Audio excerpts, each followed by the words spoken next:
توحید حق کا وہ پاسدار الحمدللہ پاکستان میں قادیانیوں پر کبھی بھی زبردستی نہیں کی گئی کہ تم قادیانیت چھوڑ کر مسلمان ہو جاؤ گن پوائنٹ پر، ڈنڈے کے زور پر۔ اور نصرانیت یہ ہے کہ تین کو خدا ماننا شرک اور کفر ہے، تو یقیناً نصرانی، عیسائی، کرسچن اس کو نہیں مانیں گے، اس کے اس دعوے کو تسلیم نہیں کریں گے۔ اور کوئی بھی عدالت، دنیا کے کوئی بھی عقل مند فرد اس کو اس بات کی آزادی اور اس بات کی اجازت نہیں دے گا کہ یہ تمہارا بنیادی حق ہے، یہ تمہاری اظہار رائے کی آزادی ہے، بلکہ اسے کہا جائے گا اگر یہی سمجھتے ہو، یہی کہتے ہو تو پھر خود کو کرسچن نہ کہو۔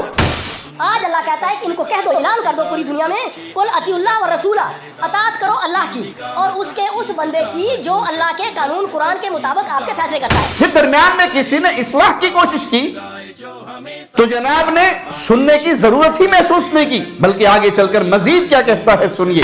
اللہ تعالیٰ نے یہاں پہ محمد صلی اللہ علیہ وسلم کا نام نہیں لیا، رسول ہے، سفیر ہے، ایمبیسڈر ہے، اللہ کا بندہ ہے، یہ قرآن قیامت تک کے لیے ہے۔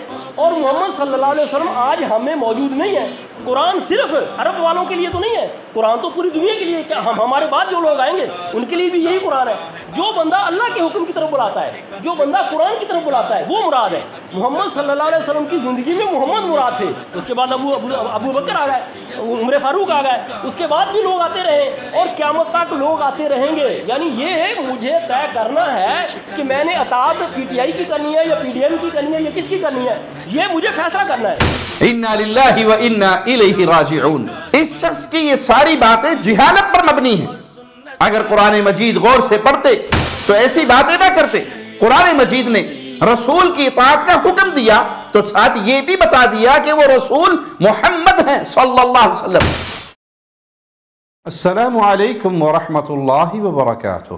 ان الحمد للہ نحمده ونستعینه ونستغفره ونعوذ بالله من شرور انفسنا ومن سیئات اعمالنا من يهده الله فلا مضل له ومن يضلل فلا هادي له اشهد ان لا اله الا الله وحده لا شريك له واشهد ان محمدا عبده ورسوله اما بعد۔ گزشتہ دنوں ایک کیس کے فیصلے میں کہی جانے والی بات کی وجہ سے سوشل میڈیا پر یہ بات گردش کر رہی ہے کہ دین میں زبردستی نہیں، لا اکراہ فی الدین، دین میں کوئی زبردستی نہیں۔ جب دین میں کوئی زبردستی نہیں تو پھر قادیانیوں پر یہ پابندی کیوں لگائے گی کہ وہ اپنے دین کی تبلیغ نہیں کر سکتے، اپنا لٹریچر نہیں بانٹ سکتے؟ تو اس حوالے سے عرض ہے کہ بلا شبہ قرآن مجید فرقان حمید سورۃ بقرہ آیت نمبر 256 میں اللہ مالک نے یہ بات بیان فرمائی کہ دین میں کوئی زبردستی نہیں، اور حدیث میں اس آیت کا جو شان نزول ہے وہ بھی اس بات کو واضح کرتا ہے۔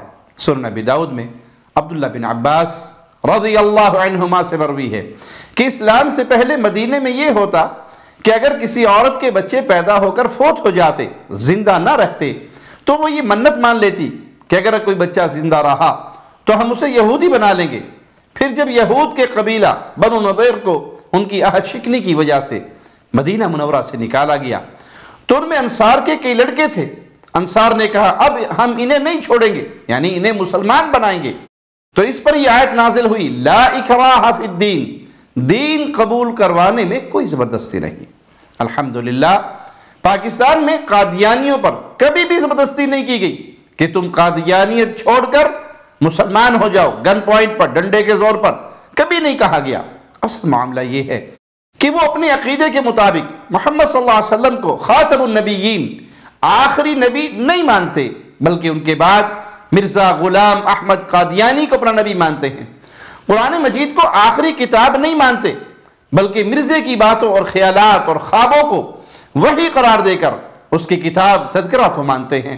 لیکن اس کے باوجود وہ عام مسلمانوں کو دھوکہ دیتے ہیں کہ ہم بھی نبی کریم صلی اللہ علیہ وسلم کی امتی ہیں، اور قرآن و حدیث کو غلط رنگ دے کر پیش کرتے ہیں، قرآن اور حدیث میں معنوی تحریف اور تبدیلیاں کرتے ہیں، اور امت مسلمہ نے ان پر حجت قائم کر دی کہ تم اپنے عقیدے کے مطابق جب ایک نئے نبی اور ایک نئی وحی کے قائل ہو تو پھر اس امت اسلام کے شاعر استعمال کر کے عوام کو، سیدھے سادے لوگوں کو دھوکہ مت دو۔ اگر اپنے عقیدے پر ہی رہنا چاہتے ہو، تمہیں اس عقیدے پر رہنے کی اجازت ہے، لیکن قرآن اور حدیث میں تحریف کی آزادی نہیں ہے۔ ایک آسان سی مثال دے کر بات سمجھاتا ہوں۔ کرسچن، نصارہ عقیدہ تثلیث کو مانتے ہیں، یعنی تین خداؤں کا ان کے ہاں عقیدہ ہے کہ اللہ تعالیٰ، سیدنا عیسیٰ اور سیدہ مریم، یہ تینوں خدا ہیں، نعوذ باللہ ثم نعوذ باللہ۔ ہم مسلمان قرآن و سنت کی تعلیم کے مطابق اس عقیدے کو کفر و شرک کہتے ہیں، اور اس کا حق اور آزادی ہمیں حاصل ہے۔ لیکن اگر کوئی یہ کہے کہ میں نصرانی ہوں، کرسچن ہوں، اور نصرانیت یہ ہے کہ تین کو خدا ماننا شرک اور کفر ہے، تو یقیناً نصرانی، عیسائی، کرسچن اس کو نہیں مانیں گے، اس کے اس دعوے کو تسلیم نہیں کریں گے۔ اور کوئی بھی عدالت، دنیا کے کوئی بھی عقل مند فرد اس کو اس بات کی آزادی اور اس بات کی اجازت نہیں دے گا کہ یہ تمہارا بنیادی حق ہے، یہ تمہاری اظہار رائے کی آزادی ہے، بلکہ اسے کہا جائے گا اگر یہی سمجھتے ہو، یہی کہتے ہو، تو پھر خود کو کرسچن نہ کہو، اپنی ان باتوں کو کرسچینٹی مت کہو۔ اب اس پر اگر کوئی بندہ یہ شور شرابہ کرے کہ جی مجھے میرے حق اور آزادی سے محروم کیا جا رہا ہے، تو کوئی عقل مند اس کی اس لاجک کو صحیح قرار نہیں دے گا۔ یہی مسئلہ قادیانیوں کا ہے۔ ان کا عقیدہ تو یہ ہے کہ مرزا غلام احمد قادیانی نبی اور رسول ہے، نعوذ باللہ ثم نعوذ باللہ۔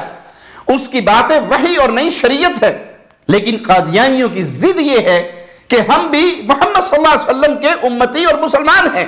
کوئی انہیں ان کے اس دھوکے سے روکے تو زبردستی مظلوم بن جاتے ہیں، دنیا بھر میں اپنی مظلومیت کا ڈھنڈورا پیٹتے ہیں، اور خاص طور پہ اپنے کافر آقاؤں کے سامنے اپنی جھوٹی مظلومیت کا رونا روتے ہوئے نظر آتے ہیں۔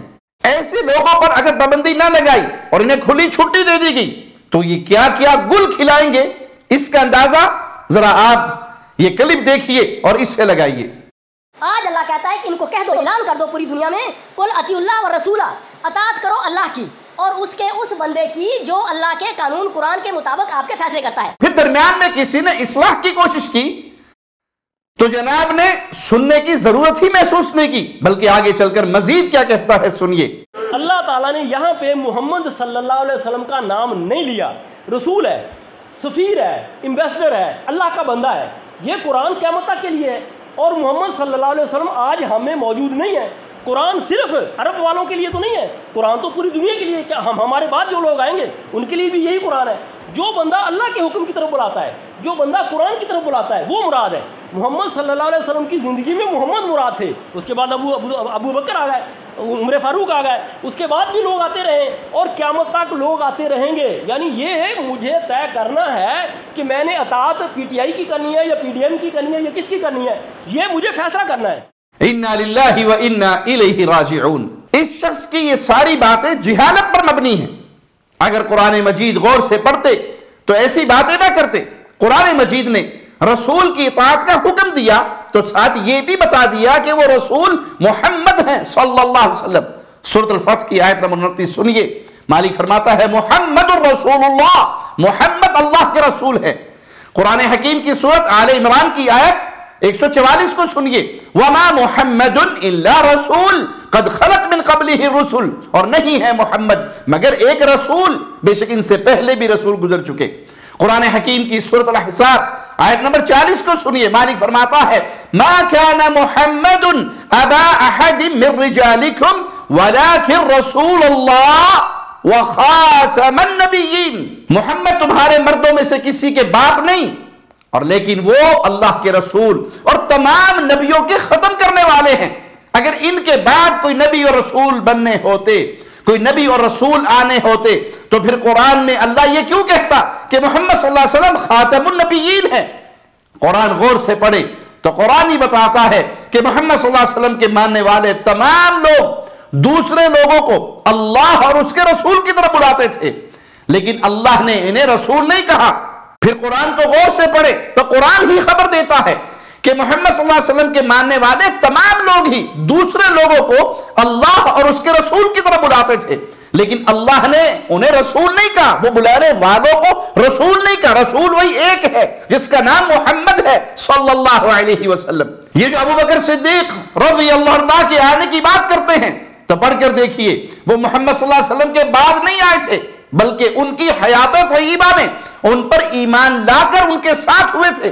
اور رسول اللہ صلی اللہ علیہ وسلم کی وفات کے بعد اہل ایمان نے انہیں اپنا خلیفہ، اپنا حکمران بنایا تھا، رسول نہیں بنایا، بلکہ وہ رسول اللہ صلی اللہ علیہ وسلم کے خلیفہ ہوئے تھے۔ اور غور سے سنیے، جس نے ان کے خلیفہ ہوتے ہوئے رسول اور نبی ہونے کا دعویٰ کیا، مسیلمہ کذاب، تو ابو بکر و عمر نے اس کذاب کے خلاف جنگ کی، جہاد کا لشکر بھیجا، حالانکہ وہ کذاب مدینہ منورہ سے کم از کم 1000 کلومیٹر دور یمامہ میں بیٹھا تھا، وہاں بیٹھ کر وہ جھوٹی نبوت کا دعویٰ کر رہا تھا، لیکن ابو بکر و عمر رضوان اللہ علیہم اجمعین نے اس کذاب کا صفایا کروایا۔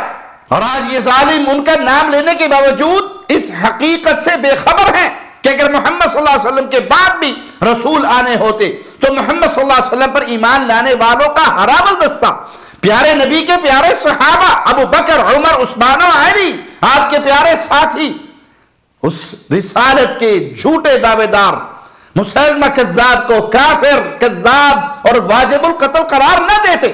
عرض کرنے کا مقصد یہ ہے کہ لا اکراہ فی الدین، یہ آیت کا ٹکڑا پڑھ کر اگر یہ مفہوم نکالا جائے کہ ہر ایک کو کھلی چھٹی ہے، وہ جو چاہے دین کے نام پر بیان کرتا پھرے، تو پھر یاد رکھیے ایسے ہی لوگ مارکیٹ میں آئیں گے۔ ان کا قلع کما کرنا اہل ایمان پر لازم ہے، ذمہ داران پہ لازم ہے کہ ان کی زبانوں کو لگام دی جائے۔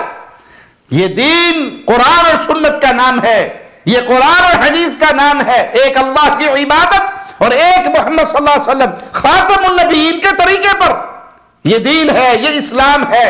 اللہ کے علاوہ کسی کی عبادت نہیں ہو سکتی، محمد صلی اللہ علیہ وسلم کے بعد کسی اور کی نبوت اور رسالت کو مانا نہیں جا سکتا۔ اگر کوئی یہ دعویٰ کرے کہ محمد صلی اللہ علیہ وسلم کے بعد بھی جو آئیں گے، قیامت تک آئیں گے، وہ سب میسنجر ہوں گے، وہ سب رسول ہوں گے، تو یہ دعوے کرنے والا سب کچھ ہو سکتا ہے لیکن مسلمان نہیں ہو سکتا۔ اللہ سے دعا ہے اللہ ہمیں عقیدہ توحید کا فہم عطا فرمائے، رسول اللہ صلی اللہ علیہ وسلم کی ختم نبوت کے اس نازک عقیدے کو سمجھنے اور اس کی چوکیداری کرنے کی توفیق عطا فرمائے۔ اقول قولی ھذا واستغفر اللہ لی ولکم ولسائر المسلمین۔ ہر لمحہ قرآن اور سنت کا ترجمان، فضیلت الشیخ توصیف الرحمان۔